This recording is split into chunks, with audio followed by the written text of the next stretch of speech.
Hello everybody, welcome to le tuto de Huito. My name is Steven, call me Huito, call me Steven, whatever. Today we're going to be looking at 3 or 4 different phrases to express contrast. So without further ado, let's jump right in.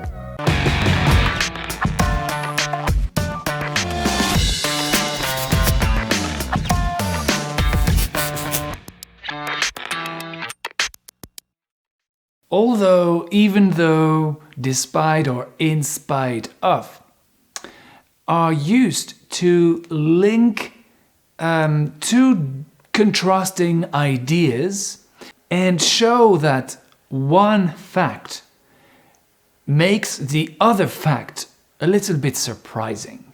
Now, while the meaning of these words are more or less the same, however, their construction is different.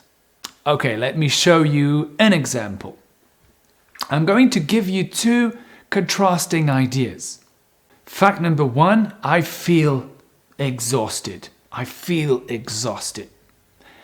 Fact number 2, I'm going for a run. That's surprising, isn't it? When you feel very, very tired, you don't necessarily want to go for a run. You probably don't feel like running, but no matter what, you decide to go.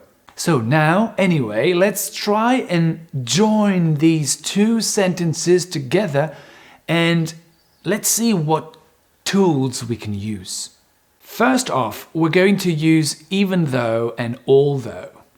Even though and although are conjunctions and they mean the same. Perhaps, even though, when I think about it, even though is probably a little bit stronger in meaning than although. As far as pronunciation is concerned, it is tricky, it is hard.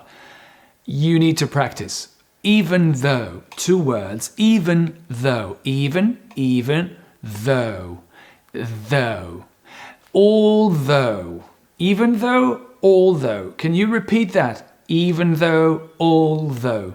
Even though, although. Right. So let's go. Even though I feel exhausted, I'm going for a run. Although I feel exhausted, I'm going for a run.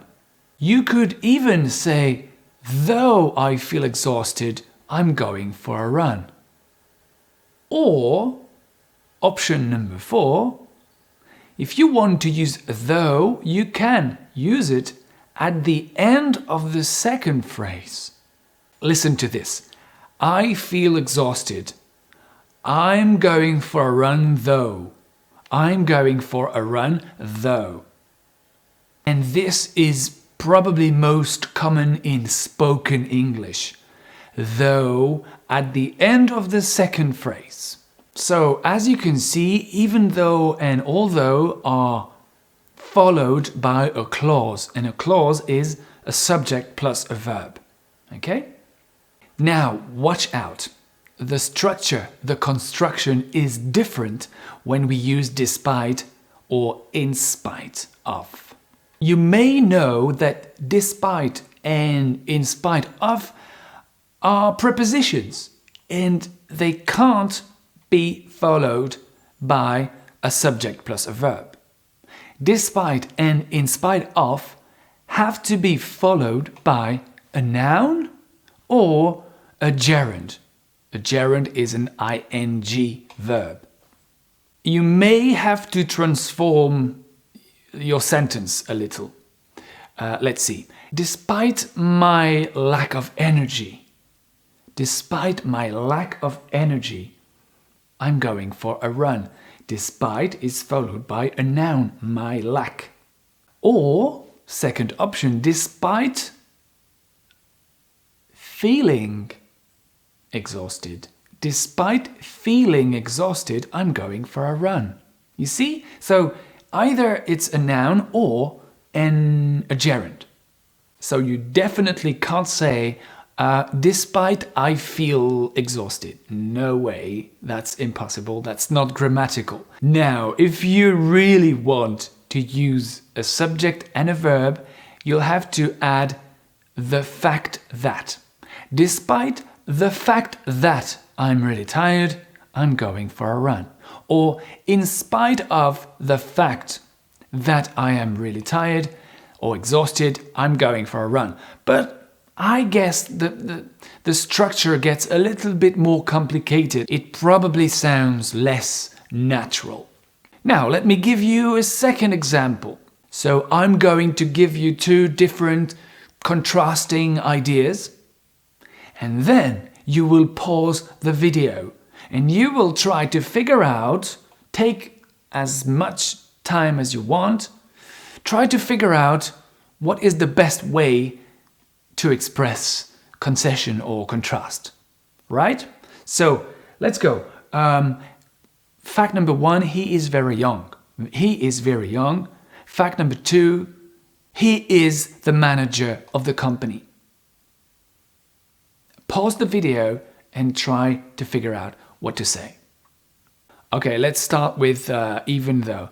Even though he is very young, he is the manager of the company. Although he is very young, he is the manager of the company.